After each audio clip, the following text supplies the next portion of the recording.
This video addresses the concept of simplifying radicals that involve variables. And to do this, first we're going to look at this first example, the square root of 32, a to the third, b to the fourth, c. And the approach I'm going to take is to first make a factor tree for the number 32. So if you've never done a factor tree before, all you're doing is you're asking yourself, what two numbers multiply to give me 32? And the first pair that come to my mind are 2 and 16. Now, our goal here is to break this number down into a product of prime numbers. So 2 is prime, but 16 is not prime. So I'm going to break 16 down further. 2 times 8. 2 is prime, 8 is not prime, so I'm going to keep going. 8 would be 2 times 4. 2 is prime, but 4 is not prime, so I'm going to continue to break 4 down into 2 times 2. Now we have the numbers that multiply together to give me 32, and they are all prime numbers. So they're 2 times 2 times 2 times 2 times 2. Now I can rewrite this radical as the square root of 2 times 2 times 2 times 2 times 2 instead of writing 32. And then I'm going to expand the a to the third and a times a times a. I'm going to expand the b to the fourth to be b times b times b times b, and then times c at the end. Now, since this is a square root, I'm going to look for the numbers underneath this radical that appear in pairs, in groups of 2. And so I notice I have a group of 2 2's, I have another group of 2 2's, I have a group of 2 a's, I have a group of 2 b's, and I have another group of 2 b's. And what I'm going to do is I'm going to pull out a representative of each of those pairs. And so I'm going to pull out 1, 2.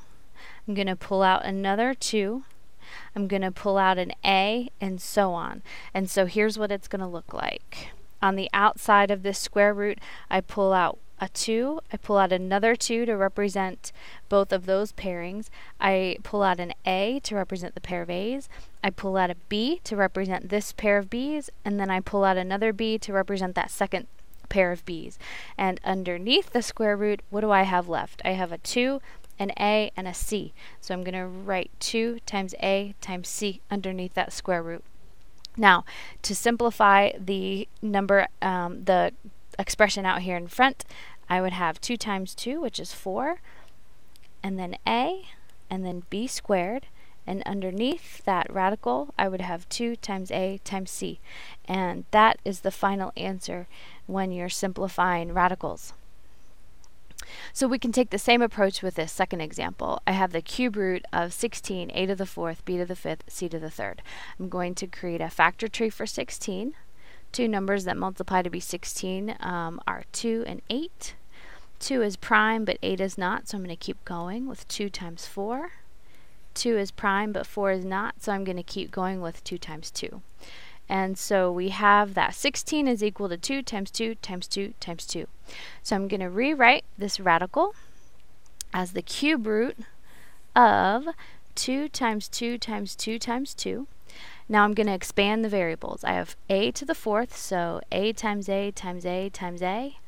B to the fifth would be b times b times b times b times b. And c to the third would be c times c times c.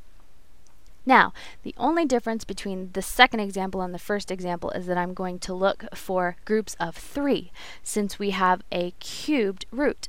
So notice I have a group of 3 2's, I have a group of 3 A's, I have a group of 3 B's, and I have a group of 3 C's.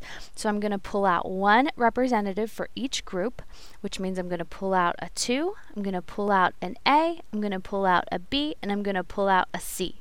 So that's going to look like pulling out a 2, pulling out an A, pulling out a B, pulling out a C, and what's left underneath, that cube root will remain underneath, so the leftovers are 2A and 2B's, which would be 2AB squared. So the final answer is 2 times A times B times C, and then the cube root of the leftovers would be 2AB squared.